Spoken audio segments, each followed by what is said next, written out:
இன்றைக்கு போடப்பட்டிருக்கின்றன.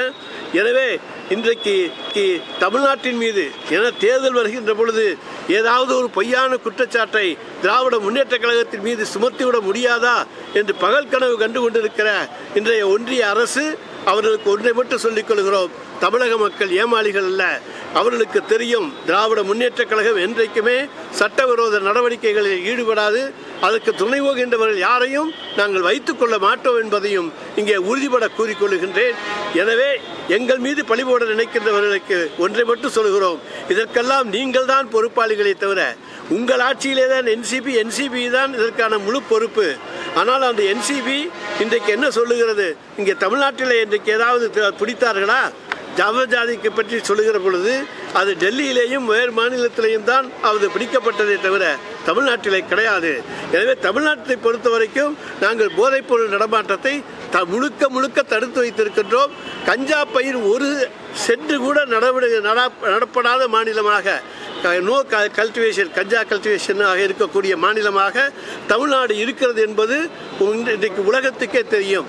எனவே அப்படிப்பட்ட இடத்தில் இருக்கக்கூடிய நாங்கள் நிச்சயமாக இங்கே போதைப்பொருள் நடமாட்டத்துக்கு உறுதுணையாக எந்த வகையிலும் இருக்க மாட்டோம். அதே போல் இன்றைக்கு தமிழ்நாட்டை அவமதிக்கும் செயலாக தமிழ்நாடு போதைப்பொருள் தலைநகரமாக மாறியிருக்கிறது என்று கூறி தமிழ்நாட்டையும் தமிழக மக்களையும் அவமதிக்க வேண்டும் என்பதற்காகவே அந்த பொய் பிரச்சாரத்தில் இன்றைக்கு ஈடுபட்டு கொண்டிருக்கிறார்கள்.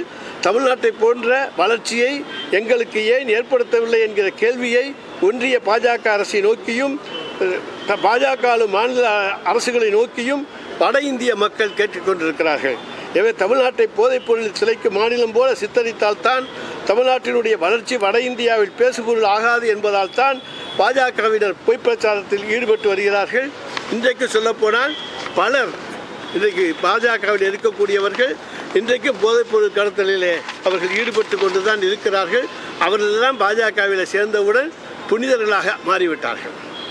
ஜாபர் சாதிக்கோட கைது அரசியல் நடவடிக்கையா இல்லைன்னா தேர்தல் நேரத்தில் கைது செய்யப்பட்டது அரசியல் நடவடிக்கையா? அதாவது கைது தேர்தல் நேரத்தில் நடந்தது எல்லாமே திராவிட முன்னேற்ற கழகத்தில், ஏன்னா இது முன்னாலே நடந்த ஒரு சம்பவம். எனவே தேர்தல் நேரத்திலே அதை கொண்டு வந்து திமுக மீது பழி போடலாம் என்று தப்பு கணக்கு போட்டார்கள். உடனடியாக நாங்கள் அவரை இயக்கத்தை விட்டு நீக்கிவிட்டோம். அவருக்கும் எங்களுக்கும் எந்த விதமான தொடர்பும் கிடையாது. அந்த தொடர்புகள் எல்லாம் உள்ளவர்கள் அதிமுகவிலேயும் பாஜகவிலேயும் தான் இருக்கிறாங்க.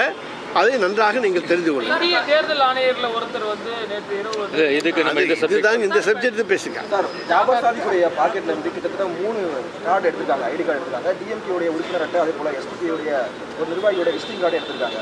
திமுக ஏதாவது சொல்ல விரும்புறாரு? இல்லைங்க, திமுகவில் உறுப்பினராக சேர்ந்தாருங்கிறது சொல்றீங்க.